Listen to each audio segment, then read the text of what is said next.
Now it is exactly 4 p.m. on this 11th day of October 2023. Many thanks for making time to be with us here on Trending News, where we give you updates of the stories making headlines across the 47 counties of the Republic of Kenya. Remember, you can watch this particular bulletin live on our YouTube and Facebook pages at Lookuptv. Now we kickstart this bulletin with the pass out of Kenya Forest Service officers, and President Dr. William RUTO has presided over the Kenya Forest Service pass out parade at Gilgil, Nakuru County. RUTO stated that the bottom-up economic transformation agenda, better known as BETTER, is set to reduce emission by 32% by 2030, saying it is the reason they have increased officers to manage the Forest Service. Now speaking during the event, Cabinet Secretary for Environment Sweeper Ntuye noted that 6,264 Kenya Forest Rangers is the largest number they've had in a single pass-out parade since independence. Kufuzu kwa askari wetu watakaotusaidia katika upanzi.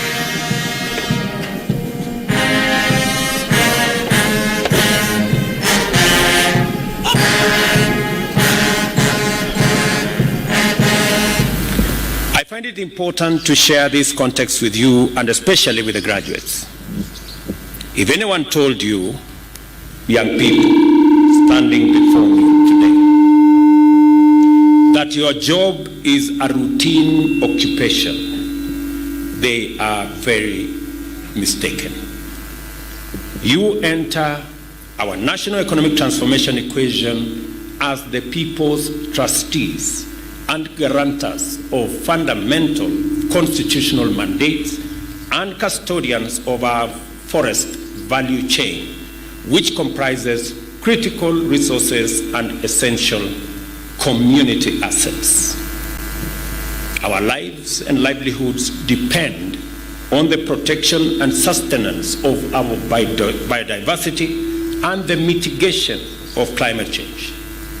You are therefore expected to be drivers of our national landscape and ecosystem restoration program and lead our organizations, communities, and especially the young people in making sure that our ambition to grow 15 billion trees by 2030 is actualized. Sergeant Kevin Wandeto. Now, Interior Principal Secretary Raymond Amolo has said that the government is focused towards ensuring a visible change in the national government administrative officers. He added that it is imperative that officers are empowered with the tools and insights they need to excel in their roles. Now, he spoke during the reorientation program for RCS and CSCS today at the Kenya School of Government in Lower Kabete. And stakeholder engagement at the county levels, particularly in dealing with peace, security, disaster, and climate change. Now, as RCs and county commissioners, you are chairs of the security and intelligence committees. But beyond that, you're basically coordinating government programs at your jurisdictions, whether it's at the counties or at the region. And that necessitates the fact that we must really sharpen relationships with all the cadres across the various government departments. Lastly, there is need to foster public participation and feedback for national government projects and programs within the regions. Now, with the new administration in place and with a new way of doing things, there are a number of interventions that the government is undertaking. And some of those interventions even necessitates changes in regulations, changes in policies. Now, it's a constitutional imperative that there has to be public participation where such changes are envisaged. And it is within our primary responsibility as the administrators to ensure that that public or those public participation actually take place. But beyond that, away from the regulations, away from the changes in the laws or the amendments, within the various government programs that are being rolled out across the country. To matters kettle rustling, and 2 people are feared dead in the border of Turkana and West Pokot counties after suspected armed bandits ambushed the locals 7 days after the West Pokot County Police Commander Peter Ketam issued a strong warning to terrorists possessing illegal firearms. Now the residents want the security agencies in the area to urgently mitigate the situation. Tagwa lilikuwa ni kama Mombasa, lakini saa hii ni kama Jainamu. Tunaona kama hii ni Jainamu, tuko Jainamu saa hii. Na baada hatujafikia Jainamu ile ya Mungu kamili. Kuna siku tunapomua, hata asubuhi watu wamepigana, hata jana. Hata saa hii kidogo wataanza. Hakuna siku atanyamaza. Na kenye tu tunashangaa kweli, hii senda hatuna kitu ya kutuchunga naye. Sisi tuko shida kwa hii senda. Kama saa 12 tumejifungia kwa nyumba. Unaona hata mimi nimeshindwa kwenda kazi. Nitakana kwenda Mburioni. Sijaenda kazi. Ninalala na wabundi hapa. Sasa sijui nitalipwaje. Kama mama hapa anauawa kama kuku, mtu anauawa kama mwingine mpio maliza sichusi hapo juu. Mlima hapa. Mguu shup. Kako hospitali saa hii. Mwingine hapa risasi limekuwa hapa. Alija kutoka hata mpaka saa hii. Galia saa hii mimi nakaa ni kama hata sina hata shilingi moja saa hii kwa sababu ya shida. Hii fita hii. Nani atanisaidia? Tuko na wanafunzi saa hii, wanafunzi hawaendi shule. Wako na 1 month saa hii hawajasoma. Nani atatusomesha watoto? Tunasomesha watoto ama inakuwa ni ya fita? Hatuna wanaume saa hii hapa. Hata mimi sina bwana kwa sababu yeye aliuao. Wenye wako na bunduki tunawapatia muda kidogo sana ya wiki moja kusalimisha hizo bunduki. Wasipofanya hivyo, tutatumia mbinu zetu zote kuchukua hizo bunduki kwa lazima, by force. We are giving them 1 week to surrender the firearms. Now, as the world marks International Day of the Girl Child, journalists have been called upon to amplify voices of women and girls by noting the challenges they are facing. Now, access to sanitary pads, better education, and equal opportunities are some of the things that have been cited as the challenges still affecting the girl child. To mark the day, Journalists for Human Rights held an engagement roundtable seeking to promote and protect girls' voices and rights through the media.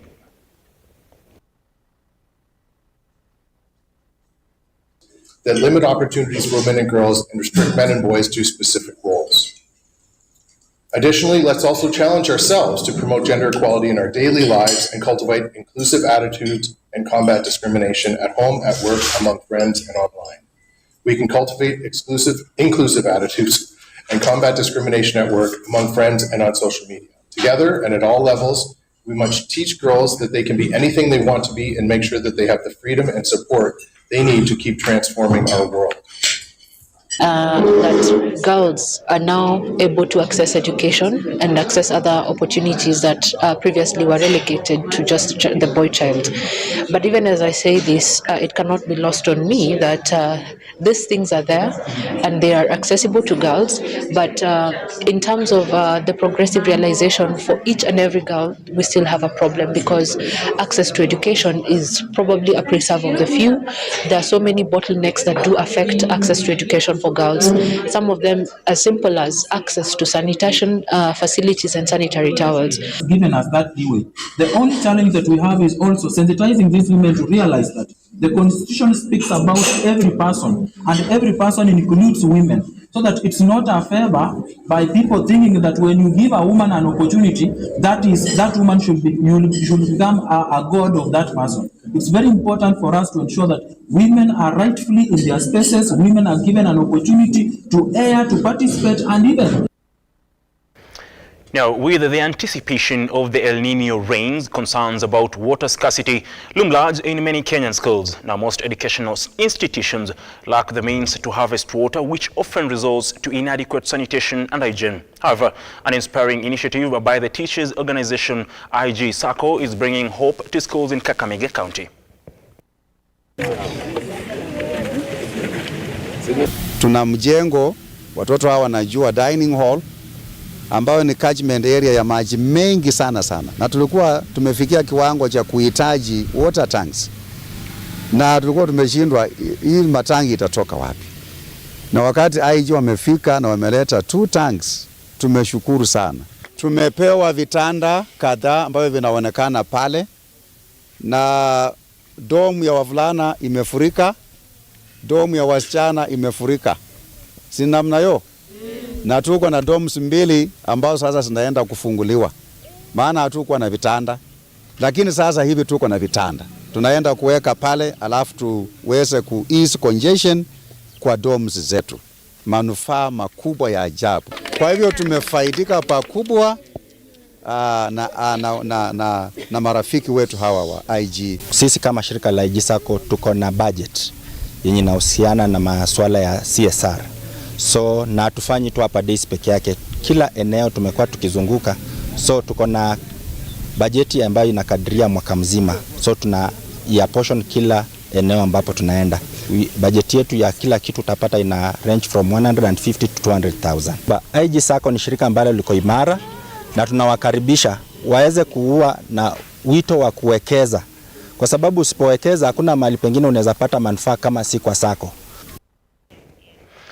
Now, in a land dispute that involves the ownership of a piece of land of the Kano Association in Kakamega, police officers have surrounded the piece of land with a fence and asked residents who are doing different activities within the land to vacate immediately. Now, the residents have raised complaints about the abrupt eviction, questioning the lack of an official notice. They are now calling on the national government to intervene and prevent the eviction. Tumepata mshango kubwa kwamba maafisa wa polisi wamekuja usiku mwanzo wa saa 4 hivi kama wateja wetu wamefunga kazi na wakaweka ua katika shamba la Kanu. Hili shamba lilipatikana mwaka 1985 na ilipatikana kihalali. Yes, tumekuwa kotini na polisi kwa muda wa zaidi ya miaka 10 na kitu yenye tumestuka hata siku zapa hazijaisha, tumekuja tumepata wamepiga fence, hata tumeshinda tutaingilia wapi. Ukikuja wanakuambia ni kuchukua kitu yako na kutoka. Sisi tunataka kuomba serikali, kama ni kweli ilikuwa inafaa wanafanya haki, wangekuja mchana na wangengoja hata hiyo notice wametupatia siku ziishe ndio wakuje wa fence hapa. Kama askari ndio wanafaa walinde sheria, nao ndio wanapomoa sheria, itakuwa namna gani? Sijui nitaanzia wapi. Masimu zimekuwa mingi, ingia, chukua vitu zako na uondoke. Naomba Bwana Rais, ulituahidi unataka vijana tusikuwe wezi. Wengi wetu tutakuwa wezi.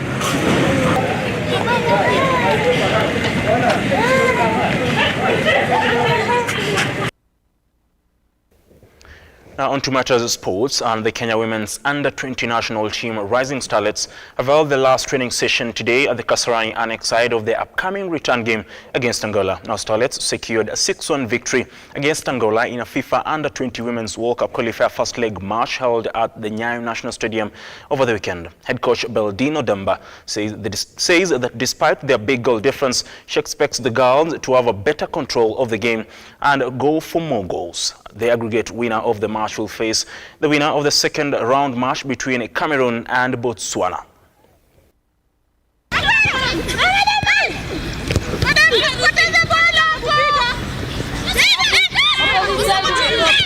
Wachezaji wako ready, they know we are going for more goals.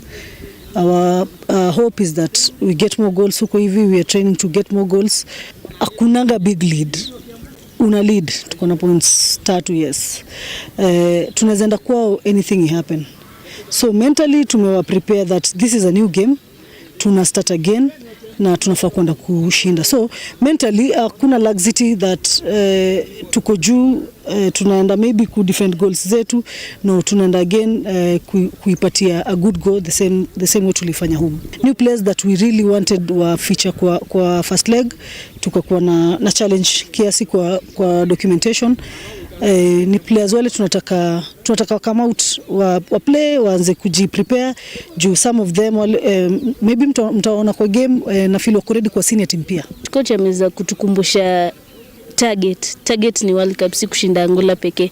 So vinyo tunaenda kucheza na Angola hii game ya away, ndio vinyo tutaface kucheza team ka Cameroon.